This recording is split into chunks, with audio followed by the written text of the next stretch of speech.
நம்ம கிருஷ்ணகிரியில இந்த மாதிரி ஆஃபர்ஸ் வேற எங்கேயும் கிடைக்காதுன்னு சொல்ற அளவுக்கு நம்ம சலானி ஜுவல்லரி எக்ஸ்போல அட்டகாசமான ஆஃபர்ஸ் தர போறாங்க. டீடைல்ஸ் தெரிஞ்சுக்கிறதுக்கு முன்னாடி இந்த வீடியோவை சேவ் பண்ணி வச்சுக்கோங்க. இந்த ஆஃபர் பத்தி கேள்விப்பட்ட உடனே நான் கிருஷ்ணகிரிக்கு ட்ரிப் பிளான் பண்ணிட்டேங்க.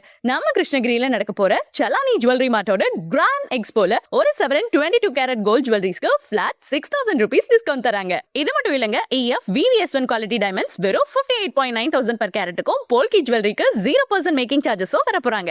கோல்ட்ல temple jewellery, antique, Victorian, Italian, bridal, men's collection, daily wear and traditional design collections எல்லாமே ஒரே இடத்துல வாங்கிக்கலாம். சில்வர் செக்ஷன்ல குத்துவிளக்கு, puja articles, god idols, kids silver dinner sets and gift items வேற லெவல் கலெக்ஷன்ஸ் இருக்கும். ஆடி மாசம்னா புது நகை வாங்குறது நல்ல ஆரம்பம். அதுவும் இப்படி ஒரு ஆஃபரோட வாங்கும்போது டபுள் சந்தோஷம் தானே. இந்த கிராண்ட் எக்ஸ்போ நம்ம கிருஷ்ணகிரி நியூ பஸ் ஸ்டாண்ட் பக்கத்துல இருக்கிற ஹோட்டல் ஆர்கேவி ரெசிடென்சில நாளையில இருந்து 3 நாள், அதாவது August 7th, 8th and 9th 3 டேஸ்க்கு நடக்க போகுதுங்க. இந்த எக்ஸ்போக்கு நான் கண்டிப்பா போக போறேன். சோ நீங்களும் உங்க ஃப்ரெண்ட்ஸ் அண்ட் ஃபேமிலியோட வந்துருங்க. கிருஷ்ணகிரி வர முடியாதவங்க சென்னை, மதுரை, பாண்டிச்சேரியில இருக்கிற சலானி ஜுவல்லரி மார்ட்டோட பிரான்ச்சஸ்க்கு விசிட் பண்ணி இந்த ஆஃபர்ஸ் அவைல் பண்ணிக்கலாம். சோ இப்பவே என்ன ஆர்னமெண்ட்ஸ் வாங்கணும்னு பிளான் பண்ணி வச்சுக்கோங்க. அந்த மாதிரி யூஸ்ஃபுல்லான அப்டேட்ஸ் தெரிஞ்சுக்க நம்ம கிருஷ்ணகிரி டிஸ்ட்ரிக்ட் பேஜை மறக்காம ஃபாலோ பண்ணிடுங்க.